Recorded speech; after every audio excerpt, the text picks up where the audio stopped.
long before the word Canada was ever spoken. This land was a vast map of indigenous nations, from the Haida and Salish on the west coast to the Haudenosaunee and Micmac in the east. These cultures flourished for millennia, governed by complex social structures and deep spiritual ties to the land. While the Vikings established a brief settlement at Lonceau Meadows around 1000 AD, the European era truly began in the late 15th century.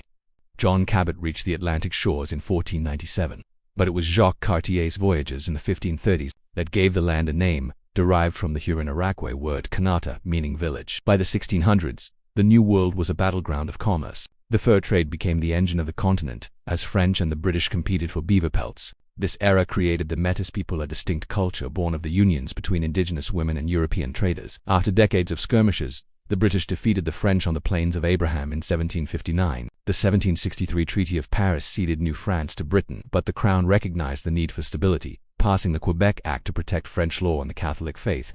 This delicate balance was tested again during the War of 1812, when British, Canadian, and Indigenous forces united to repel an American invasion. The 1860s brought a turning point. Facing economic pressure and the threat of American expansionism, leaders like John A. Macdonald sought a unified front.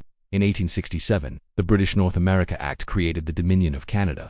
To bring British Columbia into the fold, the government promised a railway that would span the continent. The Canadian Pacific Railway, completed in 1885, but its construction relied on exploited Chinese labor and led to the further displacement of indigenous peoples.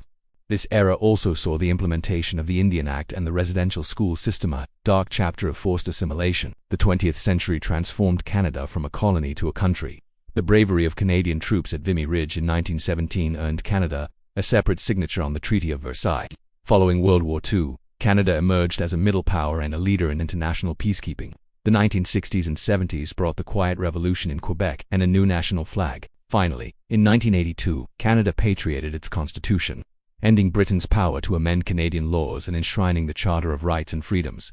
Today, Canada stands as a multicultural mosaic, grappling with its past while looking toward a future defined by diversity and the ongoing process of truth and reconciliation.